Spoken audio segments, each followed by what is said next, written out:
Aduni, nung shiraba masana yage yaw yarito, question senagadavani. Aisune senabakan manbagi pangoravanina, husik the kya nungaire. Ichasu pangdore, ta ho mari dangaire. Why do the non diary mado, Dayal the hanging yingi? Nahan gay the hideabaduga. Maya higanaga, Dayal na hire. O ikai vene, nang oisu ikainine, natu tira kangani. Hong kiba the queer, Hausuta ngang yaudu toris na kay haiba. As chahi adok no rikando the Kamaina ngang puhanduino. Adoka and the kak the kalapra. Chain resukwe biabado, katana nang horidona, nam low lower again tama cyber. Hiberia da, nang dona devada sausiro. Koi gidiade. Classmate koi kale, a lady, moy any dead chatlube, halakpada, lambide, purak panidana. Ha, nang kangdri, numituda, mana kapado, kumaya maningo. Gari manunda lere, kapawari haraganda, tumtakre, at the yum the pusilibo. I book an idea of das, tanning the go. I na torok romance the ying. Mamma quite the yam banushibane. I na the fungise.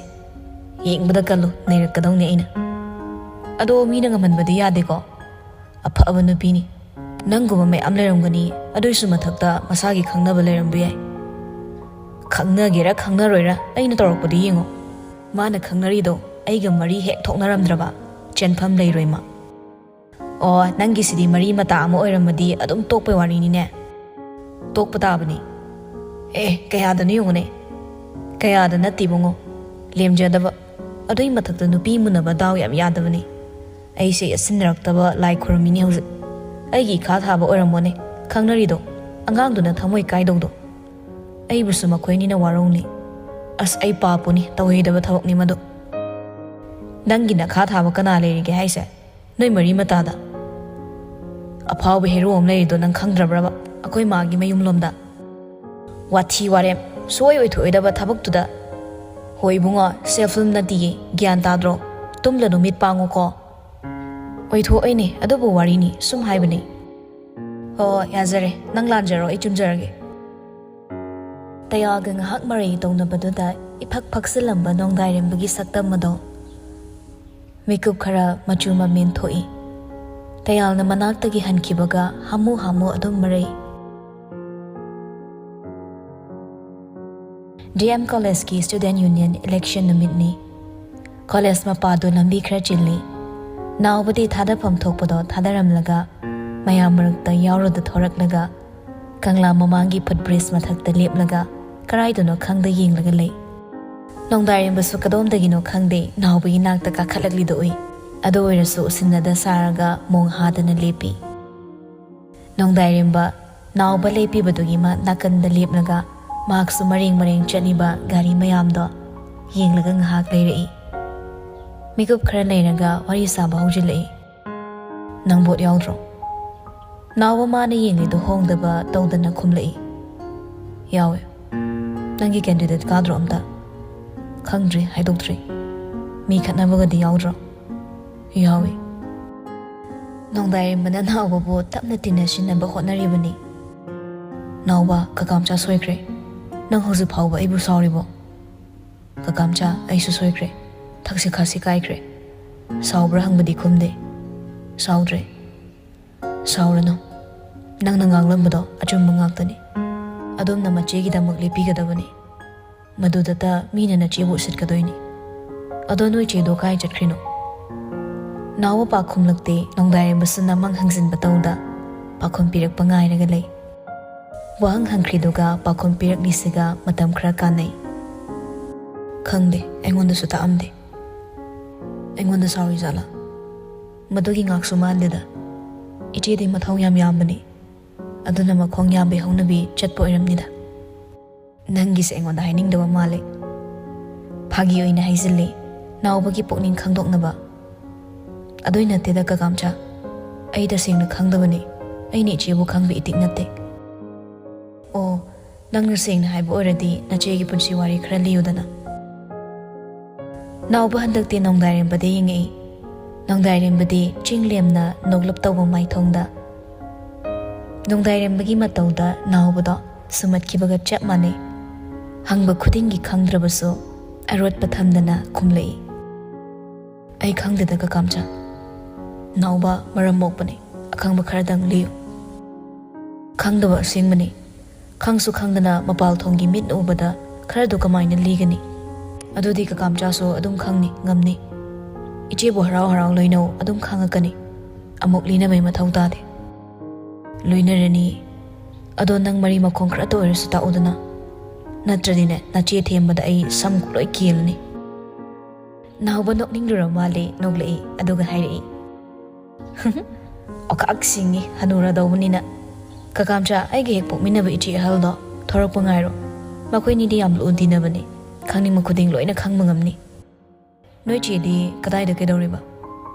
Delhi da MBBS tami. Pharese nakhoi chi halakpa ngairage. Waraswana. Ado halak to kyang wale. Chahi ani mo walam kini. As watli ni dawriside. Hoida wazaba tabani. Isana wazanaba sinjarade. Si hairaga nongdairimbado tung onthoi. Managaldo footbridge tugi khagat libatuda ngathai. Naubana. Aduna mamal leibasu hendoine. Heloidraga kamcha. Mangakta magnomi nongdairimbado aduga wahang ama mo hanglei. Nauba. Aisa noi chegi nabai chadi oiningdro. Ha ibani couple oibada pakcharoidraba. Naubado ngakna khangai hedorei. Ha, kanai che. Nongdairimbado naubagi lengsimda konsilaga. Noi chi changini kaino. Kanagi oini. Aiga ngangmi ngambi na chi changi. Nauba maya kakai nongdairimbagi matau do yingli. Angangdagi matau phagi tawbani. Aduni adani hairamda sunglass amubam upsilaga wai sangbagi maongda footbridge tagi kumthakre. Tamna tamna ichenbu kansinba horaklabani. Angangdu tarang chana dumak lehore.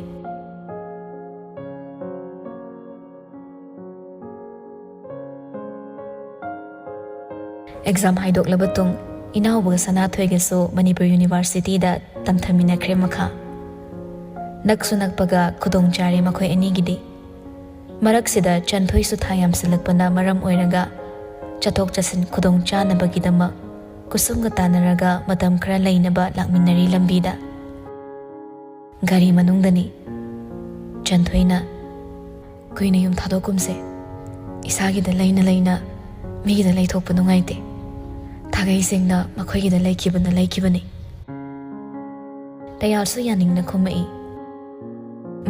aisu pamdribani miro leisadabani na sisu tawda yadaba ibani ni yumse thadokpada ichangi imungna lana lokini harau na pithok piraga aisu achikpa mafamda leiba pame aduna dum leiradawni icha nupara nupira khangdaba malakidawdo magidamangne khoina leise uningbana ngawra potnida to asida haira leiradawni haidrudi kaino mapa kaido oininglibane aiso oiningni ado tamo icha se nupi oina poklaba aduga tamo na ingonda tawdawna naya nupana namlaw lawkhredi kamai tawni lawjasanu kaino adum pithokanida tawbadabu matik chadrabo fadoknani aisu nang mumangan khana lawkiba nattedana aigi apambado hal khaina ubi kidabani ima leijaramadi sumaina ko chinchi la hingzaroi sini mama leitaba machagi punsi ningsinglaroi khanmani hekto yade yare batamo ningsinglaga kai kana doino ibani gi so hoji asuk nushina na leiresidi hoida icha odore mapa mama oidore sidai hena nungai ba kai di lakani natro chanthoido masana sukang khangjada machinda haidok sari harauri da icha upa phangdradi harauritra tayalna chethalai hai khangde hai de khangde angau bisidi hausakan aidine wakhal yam thi nungai ribani ko icha lera kanda nang munushibaga leitringi da nushibaga ani da amatta khangningi aidi lokphe tawna chanthoi da hairap su yingi adubu chanthoi di pakhatna kauzari tamo tayal su aphinga phai tawna yengthoklubada tata truck amana makhoi gari do atamdana thomjilakpagum tawrakhi ani duna tongliba gari do mathak makha oli tayal di soklabasu sokna angamba thongna khomjillaga wakhal ta da gari manungda mamai sujillaga yauriba ꯃꯥꯒꯤ ꯅꯨꯄꯤꯕꯨ ꯂꯧꯊꯣꯛꯅꯕ ꯍꯣꯠꯅꯖꯩ꯫ ꯊꯣꯏ, ꯇꯥꯃꯣꯅ ꯀꯔꯤꯁꯨ ꯇꯥꯕ꯭ꯔꯥ? ꯁꯨꯝ ꯀꯧꯗꯨꯅ ꯆꯟꯊꯣꯏꯒꯤ ꯈꯖꯥꯏꯗꯁꯨ ꯄꯣꯞ ꯐꯨꯏ꯫ ꯈꯪꯍꯧꯗꯦ ꯅꯨꯄꯥ ꯅꯨꯄꯤ ꯃꯌꯥꯝ ꯑꯣꯝꯁꯤꯜꯂꯛꯂꯒ ꯇꯌꯥꯜꯕꯨ ꯊꯥꯡꯗꯣꯛꯈ꯭ꯔꯦ, ꯑꯗꯨꯒ ꯆꯟꯊꯣꯏꯕꯨꯁꯨ ꯂꯧꯊꯣꯔꯛꯂꯦ꯫ ꯃꯥꯒꯤ ꯅꯨꯄꯤꯕꯨ ꯃꯌꯥꯝꯅ ꯂꯧꯊꯣꯛꯄꯁꯨ ꯎꯕꯒ ꯅꯥꯎꯕꯒ ꯇꯌꯥꯜꯒꯁꯨ ꯑꯗꯨꯃꯛ ꯋꯥꯈꯜ ꯇꯥꯈꯤꯗ꯭ꯔꯦ꯫ ꯃꯈꯣꯏꯕꯨ ꯊꯣꯝꯂꯝꯕ ꯇ꯭ꯔꯛꯇꯨꯁꯨ ꯀꯗꯣꯝꯗ ꯆꯠꯈ꯭ꯔꯕꯅꯣ ꯀꯅꯥ ꯑꯃꯠꯇꯅ ꯈꯪꯍꯧꯈꯤꯗ꯭ꯔꯦ꯫ ꯄꯥꯎ ꯐꯪꯂꯒ ꯅꯣꯡꯗꯥꯏꯔꯦꯝꯕ ꯍꯣꯁꯄꯤꯇꯥꯜ ꯌꯧꯔꯛꯄ ꯃꯇꯝꯗꯗꯤ ꯇꯌꯥꯜꯗꯤ ꯑꯁꯣꯏ ꯑꯉꯥꯝ ꯌꯥꯎꯗ ꯏꯇꯦꯛ ꯇꯦꯛꯅ ꯂꯩꯔꯝꯃꯤ꯫ ꯈꯔ ꯁꯣꯛꯂꯕꯁꯨ ꯃꯥꯒꯤ ꯃꯔꯨꯞꯄꯨ ꯈꯖꯤꯛ ꯀꯣꯟꯁꯤꯟꯖꯩ꯫ ꯐꯠꯇ ꯅꯨꯡꯗ ꯊꯣꯛꯂꯝꯃꯗꯤ ꯈꯟꯖꯈꯤꯕꯗꯣ ꯊꯣꯛꯂꯝꯗ꯭ꯔꯕꯗ ꯄꯨꯛꯅꯤꯡ ꯐꯥꯊꯖꯔꯝꯃꯤ꯫ ꯀꯨꯏꯅ ꯀꯣꯟꯕ ꯅꯠꯇꯦ, ꯃꯤꯀꯨꯞ ꯑꯃꯒꯤ ꯋꯥꯅꯤ꯫ ꯃꯁꯥꯗꯣ ꯍꯟꯗꯣꯔꯛꯂꯒ ꯇꯞꯊꯔꯞ ꯇꯧꯅ, "ꯀꯃꯥꯏ ꯇꯧꯔꯤꯅꯣ?" "ꯑꯩꯁꯨ ꯈꯪꯍꯧꯗ꯭ꯔꯦ, ꯊꯨꯃꯟꯈꯤꯕꯅ." "ꯆꯟꯊꯣꯏꯗꯤ?" ꯇꯌꯥꯜ ꯈꯨꯝꯕ ꯉꯝꯗ ꯂꯩꯈꯤ꯫ ꯏꯅꯥꯎꯕꯁꯨ ꯍꯤꯗꯥꯛ ꯂꯩꯔꯨꯕꯒꯤ ꯇꯥ ꯆꯪꯂꯛꯏ꯫ ꯍꯤꯗꯥꯛꯇꯣ ꯊꯝꯂꯝꯂꯒ ꯃꯌꯥꯝꯗ ꯍꯥꯏꯔꯛꯏ, "ꯌꯥꯝꯃꯣ, ꯃꯃꯥꯗꯣ ꯑꯩꯅ ꯄꯥꯎ ꯍꯥꯏꯔꯨꯕꯗ ꯂꯥꯛꯀꯦ ꯍꯥꯏꯔꯛꯈꯤꯕꯅꯤ, ꯌꯥꯒꯗ꯭ꯔꯥ?" "ꯌꯥꯅꯤꯗ, ꯀꯩꯁꯨ ꯇꯧꯔꯣꯏ꯫ ꯏꯇꯩꯃꯗ ꯑꯣꯄꯔꯦꯁꯟ ꯂꯣꯏꯕꯗꯩ ꯋꯥꯈꯜ ꯂꯥꯛꯇ꯭ꯔꯤꯕꯅꯤ, ꯑꯩ ꯑꯝꯇ ꯌꯦꯡꯂꯨꯈꯤꯒꯦ." ꯍꯣꯕꯦ ꯍꯣꯕꯦ ꯆꯠꯈ꯭ꯔꯦ ꯏꯅꯥꯎꯕꯗꯣ ꯆꯟꯊꯣꯏꯅ ꯂꯩꯔꯤꯕꯗꯨꯒꯤ ꯃꯥꯏꯀꯩꯗ꯫ ꯅꯣꯡꯗꯥꯏꯔꯦꯝꯕ ꯃꯥꯒꯤ ꯃꯔꯨꯞꯇꯤ ꯋꯥꯈꯜ ꯐꯥꯊꯕꯤꯕ ꯑꯣꯏꯅ ꯇꯌꯥꯜꯒꯤ ꯅꯥꯛꯇ ꯑꯗꯨꯝ ꯂꯩꯔꯦ꯫ ꯉꯥꯏꯍꯥꯛ ꯂꯩꯔꯒ ꯀꯨꯁꯨꯝꯒ ꯁꯅꯥꯊꯣꯏꯒꯁꯨ ꯌꯧꯔꯛꯂꯦ꯫ ꯇꯌꯥꯜꯒꯤ ꯅꯥꯛꯇ ꯍꯥꯟꯅ ꯄꯨꯁꯤꯜꯂꯛꯄꯅꯤ ꯏꯅꯥꯎꯕꯅ꯫ ꯀꯥ ꯍꯦꯟꯅ ꯁꯣꯛꯇꯕ ꯇꯌꯥꯜꯕꯨ ꯍꯥꯟꯅ ꯎꯖꯔꯕꯗꯤ ꯈꯔ ꯑꯗꯨ ꯋꯥꯈꯜ ꯆꯥꯎꯊꯣꯛꯆꯅꯕ ꯍꯥꯏꯅ ꯌꯧꯔꯛꯄꯒ ꯀꯨꯁꯨꯝ ꯃꯃꯧꯕꯨ ꯍꯥꯟꯅ ꯍꯪꯉꯤ, "ꯏꯃꯧꯗꯤ ꯀꯗꯥꯏ? ꯗꯣꯛꯇꯔꯅꯗꯤ ꯀꯔꯤ ꯍꯥꯏꯔꯤ? ꯑꯩꯕꯨ ꯏꯃꯧꯒ ꯎꯅꯍꯜꯂꯣ." ꯃꯃꯥꯒꯤ ꯃꯇꯧꯗ ꯏꯅꯥꯎꯕꯅ ꯍꯥꯏꯔꯛꯏ, "ꯃꯃꯥ, ꯏꯇꯩꯃꯗꯤ ꯋꯥꯈꯜ ꯇꯥꯗ꯭ꯔꯤ, ꯎꯅꯕ ꯌꯥꯈꯤꯔꯣꯏ, ꯀꯩꯁꯨ ꯊꯣꯏꯗꯣꯛꯄꯗꯤ ꯇꯧꯗ꯭ꯔꯦ꯫ ꯏꯪꯅ ꯑꯝꯇ ꯐꯝꯃꯣ, ꯗꯣꯛꯇꯔ ꯂꯥꯛꯄ ꯉꯥꯏꯔꯤꯅꯦ ꯑꯩꯈꯣꯏꯁꯨ꯫ ꯊꯣꯏ, ꯁꯣꯝꯗ ꯑꯝꯇ ꯂꯥꯛꯑꯣ." ꯏꯅꯥꯎꯕꯅ ꯁꯅꯥꯊꯣꯏꯗ ꯊꯣꯏ ꯀꯧꯕꯗꯣ ꯇꯥꯕꯗ ꯇꯌꯥꯜ ꯃꯄꯨꯛꯅꯤꯡ ꯈꯪꯅꯨꯡ ꯅꯨꯡꯁꯤꯔꯛꯂꯦ꯫ ꯀꯞꯀꯦ ꯇꯧꯔꯛꯏ꯫ ꯑꯅꯤꯗꯨ ꯃꯆꯤ ꯑꯃꯗ ꯀꯔꯤ ꯀꯔꯤꯅꯣ ꯈꯔ ꯍꯥꯏꯅꯩ꯫ ꯇꯥꯟꯖꯥ ꯆꯥꯅ ꯉꯁꯥꯏꯗꯒꯤ ꯋꯥꯅ ꯉꯥꯏꯅꯔꯤꯕ ꯗꯣꯛꯇꯔꯗꯣ ꯂꯥꯛꯂꯒ ꯇꯌꯥꯜꯕꯨ ꯀꯔꯤ ꯅꯨꯡꯉꯥꯏꯇꯕ ꯂꯩꯔꯤ ꯍꯥꯏꯅ ꯍꯪꯁꯨ ꯍꯪꯉꯤ, ꯌꯦꯡꯁꯨ ꯌꯦꯡꯂꯤ꯫ ꯆꯟꯊꯣꯏꯒꯤ ꯃꯔꯝꯗ ꯀꯩꯁꯨ ꯄꯟꯗꯕꯗꯨꯗ ꯅꯣꯡꯗꯥꯏꯅ, "ꯗꯣꯛꯇꯔ, ꯅꯨꯄꯤ ꯃꯆꯥꯗꯨꯗꯤ ꯀꯝꯗꯧꯔꯦ? ꯀꯩꯁꯨ ꯊꯣꯏꯗꯣꯛꯄ ꯇꯧꯗ꯭ꯔꯕ ꯅꯠꯇ꯭ꯔꯣ?" ꯗꯣꯛꯇꯔꯒꯤ ꯃꯥꯏꯊꯣꯡ ꯈꯪꯍꯣ ꯍꯣꯡꯈꯤ ꯇꯌꯥꯜꯗꯨꯕꯨ ꯌꯦꯡꯂꯒ꯫ "ꯇꯌꯥꯜ ꯍꯥꯏꯕꯅꯤꯀꯣ ꯅꯪꯒꯤ ꯃꯤꯡꯗꯣ?" ꯇꯌꯥꯜ ꯍꯣꯏ ꯍꯥꯏꯕꯒꯨꯝꯕ ꯉꯛ ꯅꯣꯝꯃꯛꯏ꯫ ꯗꯣꯛꯇꯔꯅ, "ꯇꯌꯥꯜ, ꯊꯣꯛꯂꯤꯕ ꯊꯧꯗꯣꯛꯁꯤ ꯌꯥꯝ ꯅꯨꯡꯉꯥꯏꯇꯦ, ꯑꯗꯨꯕꯨ ꯅꯨꯡꯉꯥꯏꯇꯦ ꯍꯥꯏꯅ ꯀꯔꯤꯗꯤ ꯇꯧꯔꯨꯅꯤ? ꯑꯩꯈꯣꯏꯁꯨ ꯑꯉꯝꯕ ꯊꯥꯛꯇꯗꯤ ꯍꯣꯠꯅꯖꯕꯅꯤ. ꯑꯗꯨꯕꯨ ꯂꯥꯏꯕꯛ ꯊꯤꯕ ꯍꯥꯏꯒꯗ꯭ꯔꯥ, ꯄꯨꯛꯅꯨꯡꯗ ꯂꯩꯔꯝꯕ ꯑꯉꯥꯡꯗꯨꯒꯤ ꯊꯋꯥꯏꯗꯤ ꯀꯟꯕ ꯉꯝꯍꯧꯗ꯭ꯔꯦ." ꯅꯣꯡꯗꯥꯏꯔꯦꯝꯕ ꯀꯨꯁꯨꯝ, ꯏꯅꯥꯎꯕ ꯑꯃꯗꯤ ꯁꯅꯥꯊꯣꯏ ꯇꯌꯥꯜꯗ ꯄꯨꯂꯞ ꯄꯥꯈꯠ ꯌꯦꯡꯖꯔꯛꯏ꯫ ꯑꯗꯨꯕꯨ ꯊꯣꯏꯅ ꯃꯗꯨꯗ ꯈꯟꯖꯤꯜꯂꯨꯗꯦ ꯇꯌꯥꯜ ꯗꯣꯛꯇꯔꯗ ꯍꯪꯖꯩ ꯃꯊ꯭ꯋꯥꯏ ꯋꯥꯔꯞ ꯇꯧꯅ, "ꯗꯣꯛꯇꯔ, ꯃꯃꯥꯗꯤ?" "ꯃꯃꯥꯗꯤ ꯀꯩꯁꯨ ꯊꯣꯏꯗꯣꯛꯄ ꯑꯁꯣꯏ ꯑꯉꯥꯝ ꯌꯥꯎꯗ꯭ꯔꯦ." ꯋꯥꯍꯩꯗꯨ ꯇꯥꯕꯗ ꯇꯌꯥꯜꯒꯤ ꯐꯨꯟꯒꯠꯂꯝꯕ ꯁꯣꯔ ꯁꯥꯡꯅ ꯍꯣꯟꯊꯖꯩ꯫ ꯅꯦ ꯇꯥꯖꯔꯦ ꯈꯟꯅ ꯃꯇꯤꯟꯁꯨ ꯌꯣꯠꯁꯤꯟꯖꯩ꯫ ꯗꯣꯛꯇꯔ ꯅꯣꯡꯗꯥꯏꯔꯦꯝꯕꯗ ꯑꯣꯟꯁꯤꯜꯂꯛꯏ, "ꯃꯈꯥ ꯇꯥꯕ ꯈꯪꯕꯤꯅꯤꯡꯂꯗꯤ ꯑꯩꯒꯤ ꯀꯥꯗ ꯂꯥꯛꯄꯤꯌꯨ, ꯋꯥ ꯈꯔ ꯁꯤꯟꯅꯖꯔꯝꯒꯦ. ꯉꯁꯤꯒꯤ ꯑꯩꯒꯤ ꯃꯇꯝ ꯂꯣꯏꯔꯦ, ꯍꯜꯂꯗꯧꯅꯤ." ꯍꯥꯏꯔꯝꯂꯒ ꯆꯠꯈꯤ꯫ ꯅꯔꯁ ꯑꯃꯁꯨ ꯃꯇꯨꯡ ꯏꯟꯅꯈ꯭ꯔꯦ꯫ ꯇꯌꯥꯜꯅ ꯌꯥꯝꯃꯟꯗꯕꯗꯒꯤ ꯅꯣꯡꯗꯥꯏꯔꯦꯝꯕꯒ ꯄꯨꯟꯅ ꯃꯥꯁꯨ ꯋꯥꯔꯤ ꯁꯥꯟꯅꯕꯗꯨ ꯌꯥꯎꯔꯤ꯫ ꯗꯣꯛꯇꯔꯅ, "ꯑꯁꯣꯛꯄꯁꯦ ꯀꯣꯛꯇ ꯑꯀꯟꯕ ꯄꯣꯠꯁꯛ ꯑꯃꯅ ꯌꯩꯁꯤꯟꯈ꯭ꯔꯦ, ꯑꯗꯨꯅ ꯐꯤꯕꯝ ꯈꯔ ꯂꯨꯔꯤ." ꯅꯣꯡꯗꯥꯏꯔꯦꯝꯕꯒ ꯇꯌꯥꯜꯒ ꯍꯥꯏꯔꯞ ꯌꯦꯡꯅꯩ꯫ ꯅꯣꯡꯗꯥꯏꯅ, "ꯍꯥꯏꯕꯤꯌꯨ ꯗꯣꯛꯇꯔ." ꯅꯣꯡꯗꯥꯏꯔꯦꯝꯕ, "ꯑꯩꯅ ꯍꯥꯏꯒꯗꯧꯔꯤꯕꯁꯦ ꯇꯌꯥꯜꯒꯤ ꯃꯐꯝꯗꯗꯤ ꯊꯃꯣꯏ ꯀꯥꯏꯕ ꯑꯣꯏꯒꯗꯧꯔꯤꯕꯅꯤ, ꯑꯗꯨꯕꯨ ꯇꯌꯥꯜ, ꯄꯨꯝꯅꯃꯛꯁꯦ ꯂꯥꯏꯕꯛꯀꯤ ꯅꯣꯡꯗꯝꯈꯣꯜꯅꯤ ꯈꯟꯗꯣꯛꯄ ꯇꯥꯕꯅꯤ." ꯇꯌꯥꯜ ꯃꯉꯛꯇꯃꯛ ꯅꯣꯝꯃꯤ꯫ ꯗꯣꯛꯇꯔꯗ ꯑꯁꯨꯝ ꯃꯈꯥ ꯇꯥꯅ ꯍꯥꯏꯔꯛꯏ, "ꯑꯗꯣꯝꯒꯤ ꯅꯨꯄꯤ ꯍꯦꯛꯇ ꯍꯥꯏꯖꯔꯒꯦ, ꯃꯍꯥꯛ ꯑꯃꯨꯛ ꯍꯟꯅ ꯃꯃꯥ ꯑꯣꯏꯕꯒꯤ ꯈꯨꯗꯣꯡꯆꯥꯕꯗꯤ ꯂꯩꯔꯔꯣꯏ." ꯇꯌꯥꯜ ꯈꯨꯠ ꯀꯟꯅ ꯄꯥꯏꯁꯤꯟꯅꯩ꯫ ꯅꯣꯡꯗꯥꯏꯔꯦꯝꯕꯁꯨ ꯇꯌꯥꯜꯕꯨ ꯐꯥꯖꯤꯟꯕ ꯑꯣꯏꯅ ꯅꯪꯒꯜꯗ ꯈꯨꯠ ꯊꯝꯃꯤ꯫ ꯗꯣꯛꯇꯔꯒꯤ ꯋꯥꯐꯝꯗ ꯇꯌꯥꯜ ꯈꯣꯟꯖꯦꯜ ꯇꯞꯊꯅ ꯍꯥꯏꯔꯛꯏ, "ꯑꯩꯒꯤꯗꯤ ꯑꯉꯥꯡ ꯌꯥꯎꯕ ꯌꯥꯎꯗꯕ ꯀꯩꯁꯨ ꯊꯣꯏꯗꯣꯛꯄ ꯈꯜꯂꯣꯏ. ꯃꯥꯅꯕꯨ ꯇꯦꯛꯇ ꯀꯥꯏꯗ ꯏꯅꯥꯛꯇ ꯂꯩꯔꯗꯤ ꯀꯅꯥꯁꯨ ꯀꯔꯤꯁꯨ ꯑꯍꯦꯟꯕ ꯑꯝꯇ ꯄꯥꯝꯗꯦ. ꯑꯗꯨꯅ ꯃꯥꯕꯨꯇꯪꯗꯤ ꯏꯐꯝꯗ ꯑꯁꯣꯏ ꯑꯉꯥꯝ ꯌꯥꯎꯗ ꯁꯦꯟꯅꯕꯤꯌꯨ. ꯗꯣꯛꯇꯔ, ꯑꯩ ꯑꯗꯣꯝꯒꯤ ꯇꯧꯕꯤꯃꯜ ꯁꯨꯀꯥꯎ ꯀꯥꯎꯖꯔꯣꯏ." ꯇꯌꯥꯜ ꯃꯄꯤ ꯏꯔꯥ ꯆꯦꯅ ꯃꯈꯨꯠ ꯂꯣꯟꯅꯔꯛꯂꯦ꯫ ꯃꯇꯧꯗꯨ ꯌꯦꯡꯕ ꯉꯝꯗ꯭ꯔꯗꯨꯅ ꯅꯣꯡꯗꯥꯏꯔꯦꯝꯕ ꯇꯌꯥꯜꯒꯤ ꯂꯣꯟꯅꯔꯤꯕ ꯃꯈꯨꯠꯇꯣ ꯄꯥꯏꯁꯤꯜꯂꯒ ꯗꯣꯛꯇꯔꯗ ꯌꯦꯡꯉꯤ꯫ ꯅꯣꯡꯗꯥꯏꯅ, "ꯗꯣꯛꯇꯔ, ꯆꯥꯅꯤꯡꯕ ꯁꯦꯜ ꯆꯪꯖꯁꯅꯨ. ꯃꯐꯝꯁꯤꯗ ꯂꯥꯌꯦꯡꯕꯗ ꯈꯨꯗꯣꯡ ꯆꯥꯔꯣꯏ ꯍꯥꯏꯔꯕꯁꯨ doctor khoina pu haiba mafamda mabu pugani nabim cha du gi thawai du di kansi magi di kaishumi pai ningai leiteda tawbada bu kok ta sathi na sokibana mana wakhal tarakpada macha thirakani matamda da mahak pu themjin be bangam haudrabadi wakhal choi khidra chingna bu khra lei adu bai khoi jackson lining se khodong thiba taraklaba matamda di ishoda changjaba natana akhoi ge topa kai shwai ningai leite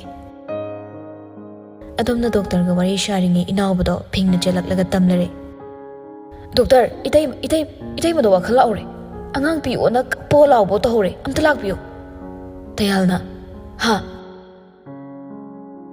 fuk hogalaga chenkre machin mana oni so doctor bu harap yenglam laga tung inakhi doctor su angak ma tawda pu hogalaga machin da sole kari haiba hausu pu wakhal laklaba angak pani tayalna yorakpada chanthoi de law khongla kaplami sanathoy ko samgana mabu themna ba kan no narami tayalna thoi tamulai chanthoi da tayalgi makhut phuri to lam laga ching dona to kapna lauri tamo ai ki chapiyo ai ki angang kadai no mama gi macha thoi nang bu kadai lenge tamo ai ki angang piyo kadai no ai ki cha kadai no tayal do kappa soita tapam khangdre chanthoi gi khut ani do kanna paisina bonai adubu macha gi maina ngawrabi magi na pibu hanjin themjin bangamda khonjel liknaise thoi nangap da tap thako nang tamo bonu shidrabo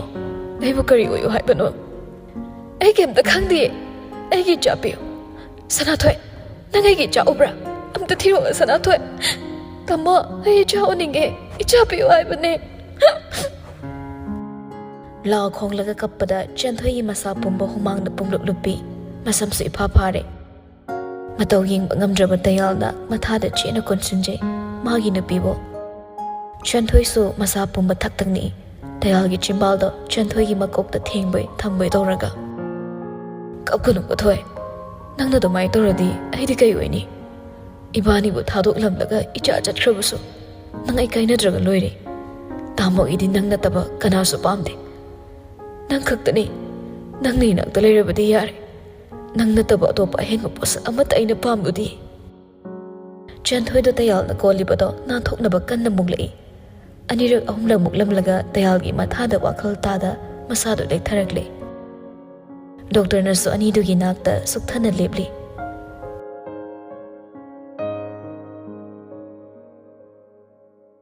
thodok sidagi chanthoi di wakhal choirabi angau bi haibado adumak oikre mahak po ngau bi mayap layeng pamda thamlaga layeng lami tayal so kana amatana changkidre matam leiba khibikta chanthoi bu senaraga ta leikre mayam sigi maraksida nongdairem badi amagi khangadra amagi bu chengadra phibam sathina sokchin be henjilakle ichen gi nungsi maina thanung do omkhat marup nungsi bagi matongna mitmang du chongtho thabak mayam duna kokthakta namtharak mahak masagi maramde mikup amata khalluba sangda hingbada matare tayal gi hosik oiriba phibam sida mapal thokna ichen bu som bu sungamjada chin ya krak chiklaga kangbada takre ngamkre nupi mahakso nupa mangondagi na thairaga lapna leikiba adungai tha om haina kibado kaihenda wasa ngaklaga nongdairembagi punsidagi maikhu manil olaga paikre kadai da kari lamda paikre mari makhong liruba phangda lenbada tare mama macha ngaktani nongdairembasu inawbasu tayalso kusumgi maphamdadi khenaba leite